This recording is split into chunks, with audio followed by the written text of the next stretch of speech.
আজকে 1 জুন 2024। আসলে মানুষের কাছ থেকে অনেক কিছু শেখার আছে।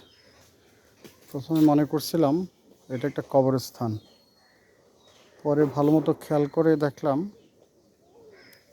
এটা একটা প্লট।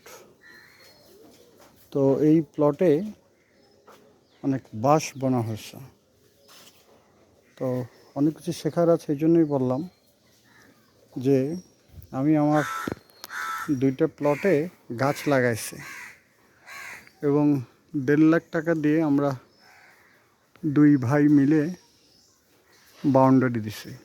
সেই গাছগুলো বড় হয়ে সেগুলো কোনো কাজে লাগাইতে পারি, কাজে লাগাইছি আলহামদুলিল্লাহ, কিন্তু উদ্দেশ্য অনুযায়ী উদ্দেশ্যে সফল হয়নি। অথচ আমি যদি এই বাঁশ বুনতাম তাহলে এই ওয়ালটাকে কিন্তু এরকম ঠেলা দিয়ে ফেলে দিত না। আমার ওয়াল আর অনেক বড় ছিল, এই দেখেন।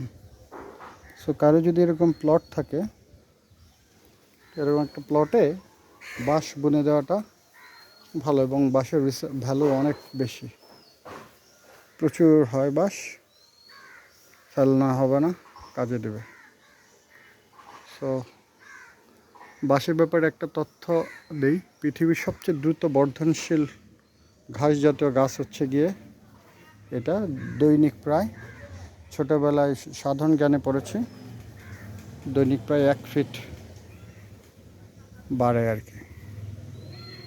তো এটা বিভিন্ন বাঁশ আছে, বরাক বাঁশ, তল্লা বাঁশ, মল্লি বাঁশ, আর কী জন্য বাঁশ আছে। এনিওয়ে, আমরা বাঁশ দেয়া থেকে বিরত রাখি, নিজেরা আমরা বাঁশ রোপণ করি। Thank you.